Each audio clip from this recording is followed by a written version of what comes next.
On la surnomme la Eva Braun de Vladimir Poutine. Alina Kabaeva, maîtresse du chef d'État russe, risque d'être expulsée de Suisse.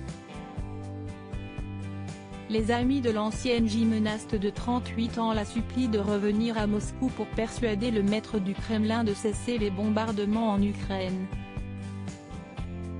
Une source anonyme affirme à Page 6. Comme, Poutine est entouré de cercles et de cercles de sécurité. Alina dit qu'elle ne sait pas si elle peut l'atteindre, et même si elle le fait, elle ne sait pas si elle pourra sortir à nouveau pour être avec leurs enfants. Le site révélait au début du mois de mars que le chef d'État aurait caché Alina Kabaeva et ses 4 enfants, 2 garçons et des jumelles, dans un pays du continent européen historiquement neutre, la Suisse.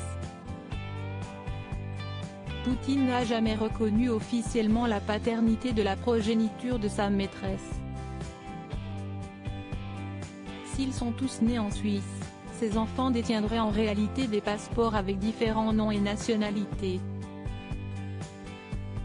Impossible pour le gouvernement suisse de pister cette étrange famille.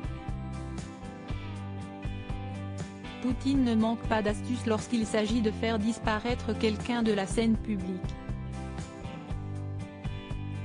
Selon Page6.com, Kabaeva et les enfants vivraient actuellement en chalet de luxe privé, propriété d'un proche de Poutine près de la frontière française. Alina pourrait voyager sous plusieurs noms et avec des passeports différents.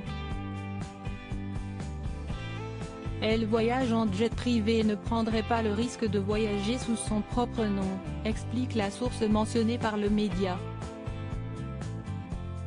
La maîtresse de Vladimir Poutine bientôt expulsée de Suisse?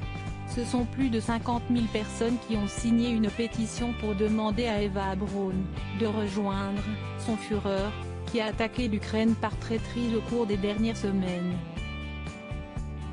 Alina Kabaeva, surnommée la femme la plus souple de Russie, vit peut-être ces dernières heures à l'abri, en Suisse.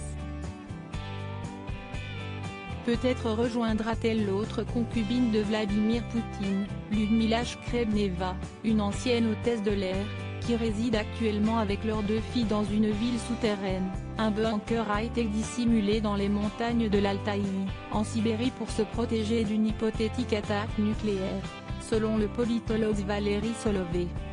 Loading widget.